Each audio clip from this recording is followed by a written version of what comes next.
So how do you build a successful private investigative agency? This is Dave at AFX Search, Licensed Investigators. In this day and age of technology and information being available online, a lot of what investigators worked on in the past may not be part of the current landscape. If you take away all of the illegal activities that investigators used to work on, hacking, maybe pretexting with phone companies, maybe doing illegal surveillance on private property or recording of audio. These are activities that, in the 60s, 70s, 80s, even into the 90s, investigators routinely did things that were borderline illegal or borderline in a gray area of the law. In the late 90s, early 2000s, many of these gray areas were clarified by the laws. Things like putting GPS on a vehicle, things like recording private conversations, things like researching information that's not public or not authorized, such as driving records or credit information.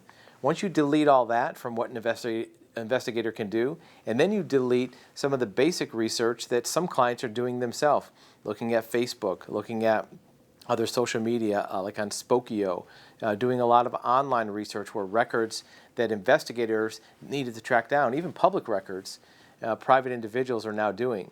You remove those two elements from what an investigator is needed for and what's left. That's where you need to be. You need to find that market and find what clients need an investigator for. If you're attempting to hang your hat on just basic research, basic, simple electronic data, pulling of information, you're not going to be able to build too large of an enterprise around those types of activities.